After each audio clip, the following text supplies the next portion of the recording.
7 अक्टूबर 2023 को जब हमास ने इजराइल पर जमीन, आसमान और समंदर से हमला किया था, तो उस वक्त इजराइल के पीएम बेंजामिन नेतन्याहू ने कहा था कि हमास ने इजराइल पर हमला करके नर्क का दरवाजा खोल दिया है, जिसका अंजाम हमास को भुगतना ही होगा। और तब इजराइल ने कसम खाई थी कि वो हमास को मिटाकर ही मानेगा, और यही वजह है कि आज पूरा गाजा एक वीरान खंडहर में तब्दील हो गया है। लेकिन इस सब के बीच हमास को बचाने के लिए लेबनान का हिजबुल्लाह भी उत्तरी इजराइल पर लगातार बमबारी कर रहा था। लेकिन आईडीएफ सब्र का घूंट पीकर सिर्फ उसके हमलों का जवाब दे रही थी।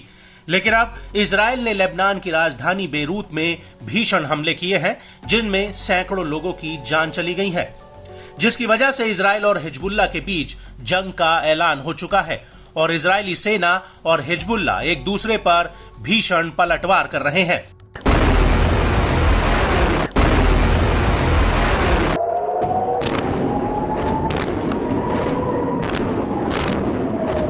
और इसी कड़ी में हिजबुल्लाह ने आईडीएफ को दहला कर रख दिया है।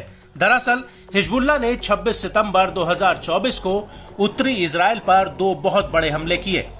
हिजबुल्लाह ने उत्तरी इजराइल पर 2 हमलों में एक ही बार में 130 रॉकेट फायर कर दिए।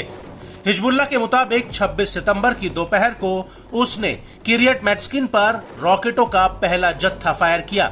इसके बाद उत्तरी हाइफा में Rafael advance defence system military industry complex पर ताबड़तोड़ रॉकेट बरसाए।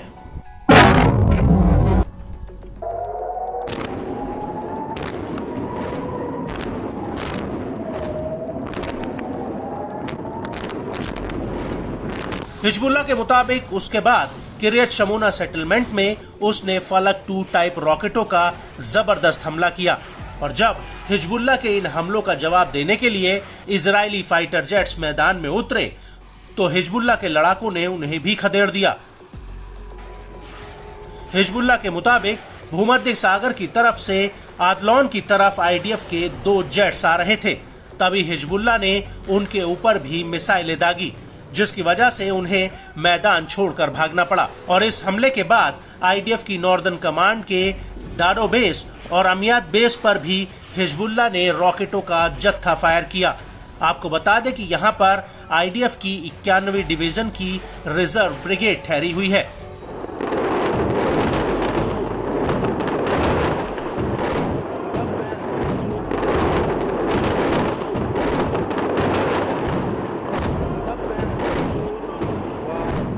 वहीं आयुध में हिजबुल्लाह ने करीब 50 रॉकेट और गोला बारूद फायर किया है।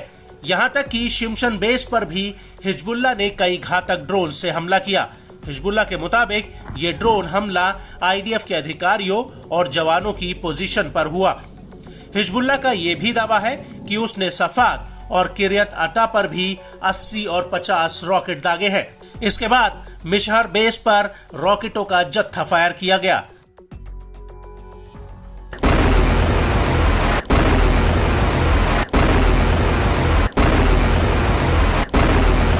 इस सब के बीच आपको ये भी बता दें कि इजरायली सेना ने हिजबुल्लाह को एक बार फिर एक बहुत बड़ा झटका दिया है।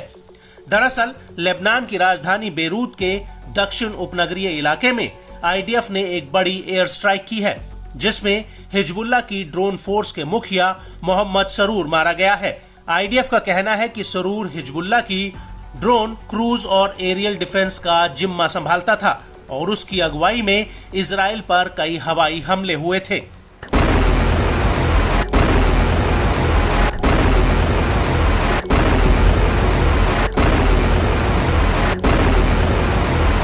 वहीं सरूर की बात करें तो उसने 1980 के दशक में हिजबुल्लाह को ज्वाइन किया था और वो राडवान फोर्स की अजीज यूनिट में था। यहां तक कि वो यमन के हूती के साथ मिलकर भी काम करता था।